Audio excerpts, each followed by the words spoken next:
नमस्कार, दिल्ली एनसीआर की खबरों में आपका स्वागत है। मैं हूं आपके साथ शैलजा त्यागी। तो दिल्ली की सीएम रेखा गुप्ता ने हाथीघाट पर छठ परवर्तियों के साथ भगवान सूर्यदेव को सुबह का अर्घ्य अर्पित किया और सूर्यदेव से प्रार्थना की, हर परिवार के जीवन में सुख, समृद्धि और स्वास्थ्य का प्रकाश भरे, हर घर में शांति और हर हृदय में विश्वास की किरण जगाए। छठी मैया की कृपा से दिल्ली का हर आंगन उजाले से भरता रहे और हमारी राजधानी यूं ही आस्था, स्वच्छता और संस्कृति की मिसाल बनती रहे।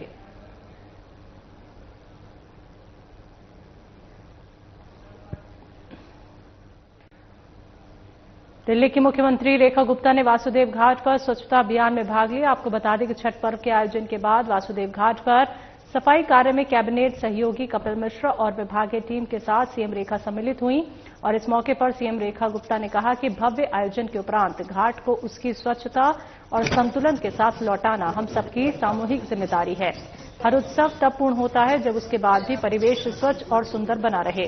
टीम के समर्पण और तन्मयता के लिए हृदय से धन्यवाद। यही भावना दिल्ली को और बेहतर बनाती है।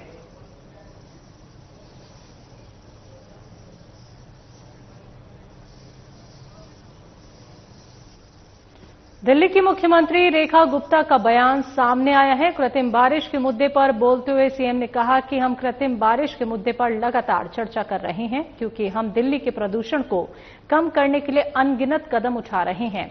हमने क्लाउड सीडिंग का भी परीक्षण किया है। ये देखने की उम्मीद है कि क्या इससे दिल्ली की प्रदूषण समस्या का समाधान हो सकता है। ये एक प्रयोग है, देखते हैं इसका क्या नतीजा निकलता है।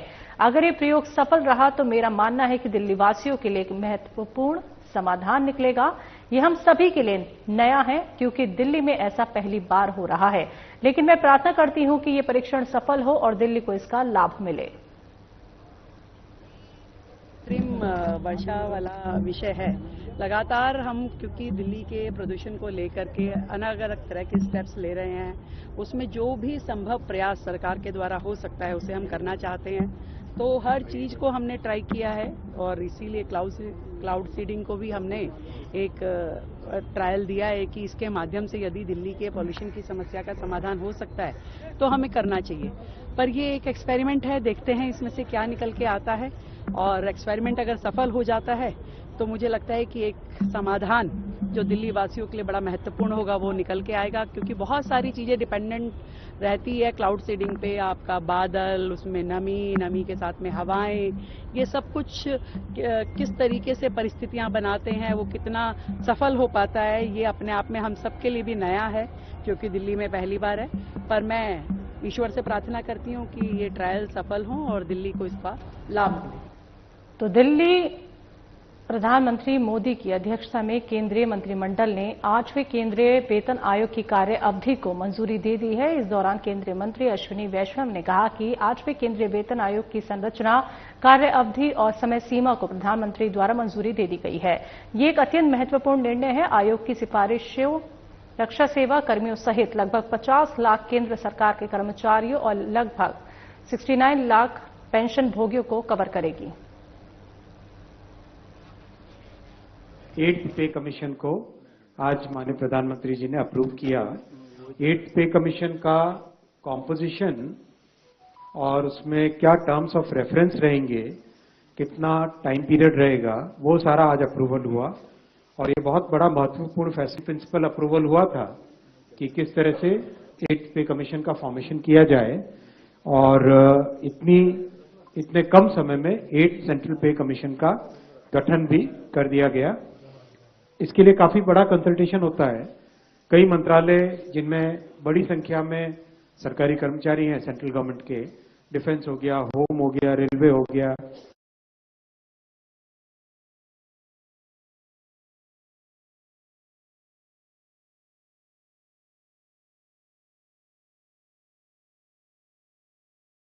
ये टर्म्स ऑफ रेफरेंस फॉर्मेशन किया गया है। तो ये बहुत ही एक इम्पॉर्टेंट टाइमली एक्शन ले लिया गया है और करीब 50 लाख सेंट्रल गवर्नमेंट के एम्प्लॉइज हैं। कई राज्य सरकारों के साथ भी इसमें कंसल्टेशन किया गया और करीब सभी राज्य सरकारों ने इसमें सहयोग दिया है। 18 मंथ्स के अंदर ये रिपोर्ट आएगी इसकी 8th पे कमीशन की। जस्टिस रंजना प्रकाश देसाई को इसका चेयरपर्सन बनाया गया। आप सब जानते ही हैं जस्टिस देसाई को हमारे प्रेस काउंसिल ऑफ इंडिया की चेयरपर्सन है और बहुत ही अच्छा उनका एक long history of public service है। So she will be heading the 8th pay commission. Professor Pulak Ghosh from Bangalore, I M, and Mr. Pankaj Jain, who is Secretary Petroleum and Natural Gas, he will be the member secretary. दूसरा बड़ा फैसला लिया गया साथियों आज, nutrient based subsidy for rabi season.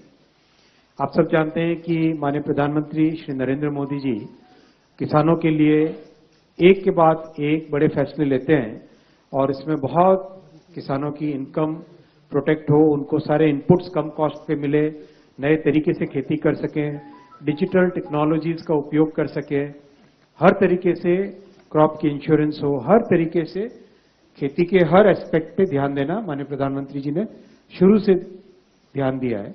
आज जो फैसला लिया गया है वो है जो हमारे न्यूट्रिएंट बेस्ड सब्सिडी स्कीम, उसके अंडर पी और के, वैसे पीके का कुछ और भी मतलब होता है लेकिन यहाँ पी और के, फास्फोरस और पोटैश और सल्फर, इसकी जो 28 ग्रेड्स ऑफ पीएनके फर्टिलाइजर हैं उन सबका सब्सिडी का प्रोग्राम आज अप्रूव हुआ।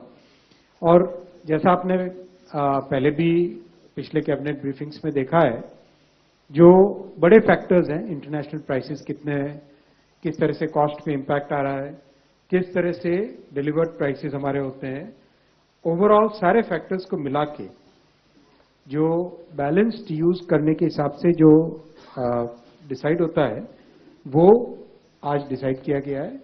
और फास्फोरस, पोटैश और सल्फर के रुपीस पर किलोग्राम, नाइट्रोजन का भी NPKS, इनका रुपीस पर किलोग्राम के ये प्राइसेस डिसाइड हुए हैं। P और S न्यूट्रिएंट्स हैं जो कि इसमें रबी में काफी बड़ी मात्रा में यूज होते हैं, उसके प्राइस करीब 1 to 10% हायर है compare to the previous prices, subsidy actually. Then cabinet approved about 37,952 crore rupees का इसका जाएगा टोटल आउटगो और 1 अक्टूबर 2025 से ये रेट्स एप्लीकेबल हो जाएंगे। DAP और TSP, ट्रिपल सुपर फॉस्फेट और डाई अमोनियम फॉस्फेट, ये दोनों सबसे बड़े हाईली कंज्यूम्ड फर्टिलाइजर के कंपाउंड्स हैं। इनका करीब 60% इन दोनों का होता है कंजम्पशन। इन दोनों के लिए एक स्पेशल पैकेज भी रखा गया है जिससे कि जो फार्मर्स को, किसानों को जो रेट मिले वो रेट बिल्कुल कांस्टेंट रहे, वो बिल्कुल ना बढ़े।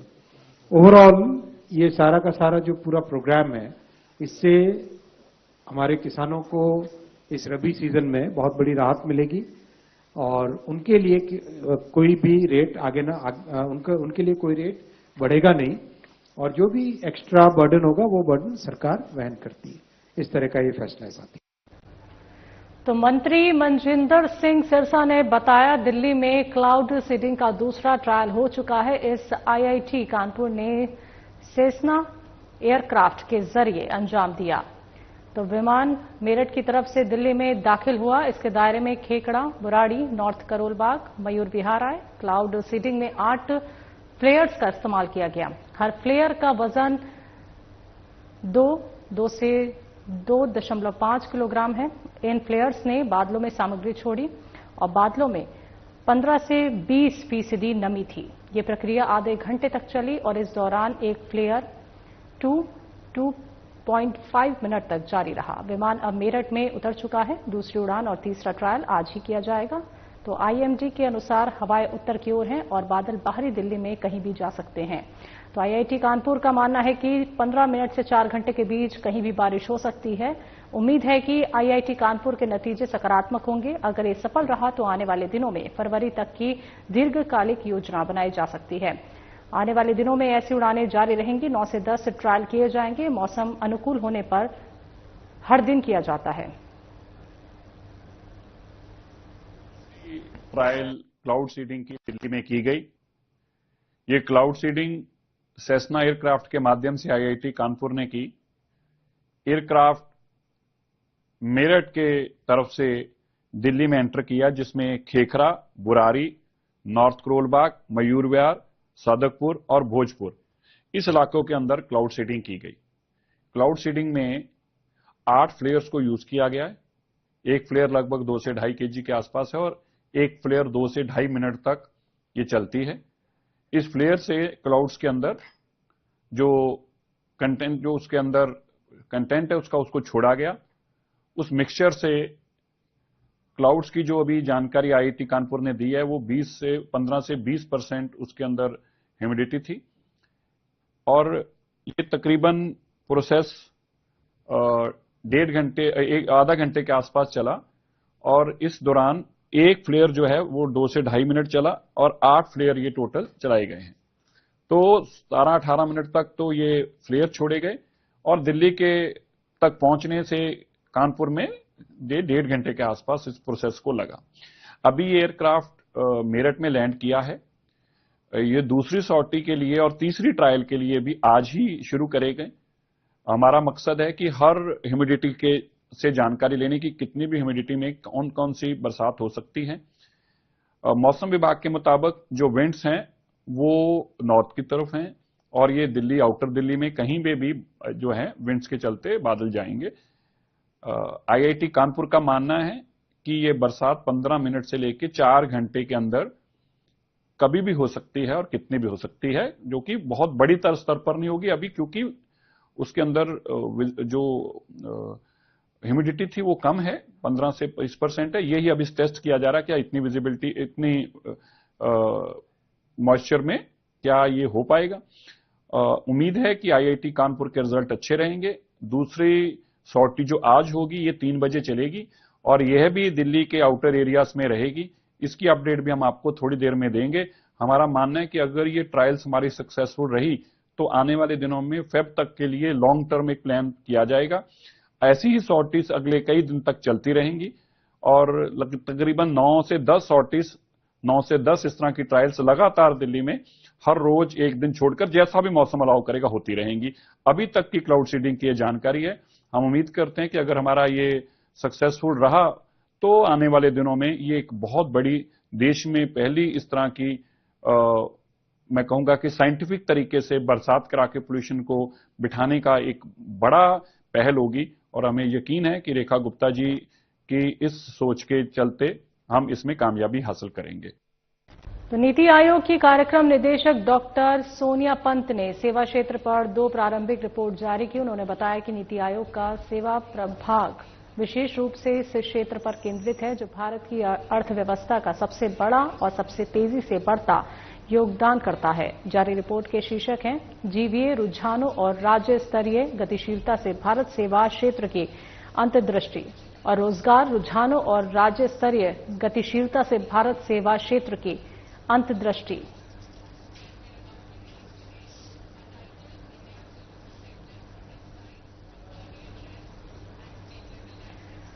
इंडो पैसिफिक रीजनल डायलॉग पर नौसेना प्रमुख एडमिरल दिनेश के त्रिपाठी का बयान सामने आया। उन्होंने कहा कि हमारा लक्ष्य 2028 तक लगभग 50 आईएलओ की मेजबानी करने की क्षमता बढ़ाना है।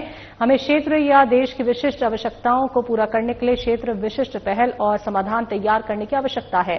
क्षमता निर्माण, सक्षम बोलचाल क्षमता मूर्त है जो पतवार, एयरफ्रेम, बंदरगाहों, रसद श्रृंखलाओं और औद्योगिक परिस्थितिकी प्रणालियों के संदर्भ में व्यक्त की जाती हैं। ये समुद्र में मौजूद और लगातार बने रहने की एक राष्ट्र की क्षमता का प्रतिनिधित्व करता है। Enhance the capacity to host about 50 ILOs by 2028. Considering that holistic maritime security is both an enabler and an equalizer, going forward, we need to craft region-specific initiatives and solutions tailored to meet specific needs of the region or a country. Second enduring pillar, capacity building. In naval parlance, capacity is tangibles, expressed in terms of hulls, airframes, ports, logistic chains, and industrial economy. It represents a nation's ability to remain present and persistent at sea. But viewed regionally, capacity must be distributed and complementary. where strengths are pooled and shortfalls mitigated through cooperation. Here, the successful mating of Indian Navy's Deep Submergence Rescue Vessel or DSRV with foreign submarines during the recently concluded exercise Pacific Reach demonstrated how individual assets can augment collective assurance across the region. Another critical aspect of capacity building is interoperable communication and information sharing architecture. It is in this spirit that the Indian Navy has designed the Nishar Mitra terminals for sharing intelligence and information, which could be gainfully utilized for seamless communication between friends and partners. Delhi चुनाव आयोग ने 12 नगर पार्षदों के रिक्त पदों को भरने के लिए एमसीडी उपचुनाव की तिथि घोषित कर दी है। अधिसूचना जारी होने और नामांकन शुरू होने की तिथि 3 नवंबर और मतदान की तिथि 30 नवंबर है। मतगणना 3 दिसंबर को होगी।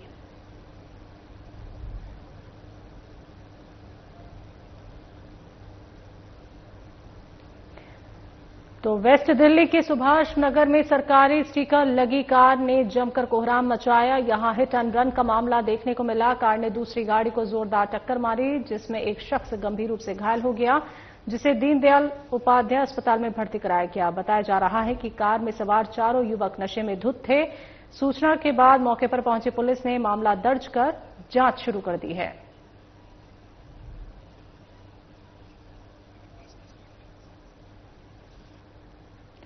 तो वेस्ट डिस्ट्रिक्ट के राजौरी गार्डन थाना क्षेत्र में देर रात पुलिस और बदमाशों के बीच मुठभेड़ हुई और इस दौरान पुलिस ने 46 मामलों में शामिल कुख्यात बदमाश राजन उर्फ भोला को गिरफ्तार कर लिया है। मुठभेड़ में राजन के पैर में गोली लगी। पुलिस ने उसके 2 साथियों सोनू और करण को भी दबोच लिया है। मौके से पुलिस ने 2 स्कूटी, 1 पिस्टल, 2 जिंदा कारतूस और 15,000 रुपए नकद बरामद किए। घायल बदमाश को हरिनगर स्थित दीनदयाल उपाध्याय अस्पताल में भर्ती कराया गया है। अस्पताल से डिस्चार्ज होने के बाद उससे पूछताछ की जाएगी ताकि अन्य वारदातों का भी खुलासा हो सके। डीसीपी वेस्ट शरद भास्कर ने बताया कि राजन उर्फ भोला एक शातिर स्नैचर है जो अगस्त महीने में ही जेल से जमानत पर बाहर आया था। तो पुलिस को इसके इलाके में सक्रिय होने की सूचना मिली थी, जिसके आधार पर एक टीम ने ट्रैप लगाकर इसे पकड़ने की कोशिश की, लेकिन राजन ने भागने के दौरान पुलिस पर गोली चला दी। जवाबी कार्रवाई में पुलिस ने फायर किया, जिससे उसके पैर में गोली लगी और वो घायल हो गया। इलाके में बढ़ती हुई स्नैचिंग की घटनाओं पर अंकुश लगाते हुए 3 एक्टिव स्नैचर्स को गिरफ्तार किया है, जिनके नाम है राजन उर्फ भोला, सोनू और करण।